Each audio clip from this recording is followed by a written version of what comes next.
সুপ্রিয় সপ্তম শ্রেণীর শিক্ষার্থীরা, ইউনিটি এডুকেশন বিডি চ্যানেলটিতে তোমাদের স্বাগতম। এই ভিডিওতে আমি তোমাদের বিজ্ঞান বইয়ের ষষ্ঠ অধ্যায় পদার্থের গঠন এই অধ্যায়ের অনুশীলনীর শূন্যস্থান পূরণ, সংক্ষিপ্ত প্রশ্ন ও বহু নির্বাচনী প্রশ্নের সমাধানগুলো দেখিয়ে দিব। তাহলে চলো শিক্ষার্থীরা, আমরা বহু নির্বাচনী প্রশ্ন, সংক্ষিপ্ত প্রশ্ন ও শূন্যস্থান পূরণের সমাধানটি দেখি। শূন্যস্থান পূরণের প্রথমে দেওয়া আছে মৌলিক পদার্থ ড্যাশ উপাদান দিয়ে তৈরি। এখানে উত্তর হবে একটি মাত্র উপাদান দিয়ে তৈরি। 2. লবণ ও চিনি ড্যাশ পদার্থ। এখানে উত্তর হবে যৌগিক। 3.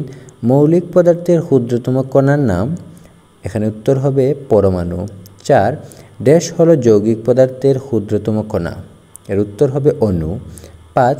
পরমাণুর কেন্দ্রে ড্যাশ থাকে। এখানে উত্তর হবে নিউট্রন ও প্রোটন থাকে।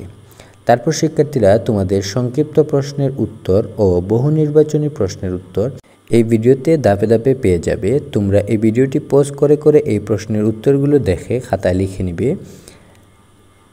এই ভিডিওটি লম্বা হয়ে যাবে, তাই আমি আর ভিডিওটি পরে তোমাদের প্রশ্নগুলোর উত্তর শোনাচ্ছি না। তোমরা ভিডিওটি পজ করে দেখে নাও। আর ভিডিওটি ভালো লাগলে অবশ্যই চ্যানেলটি সাবস্ক্রাইব করতে ভুলবে না। আর যারা সাবস্ক্রাইব করেছো তাদের ধন্যবাদ।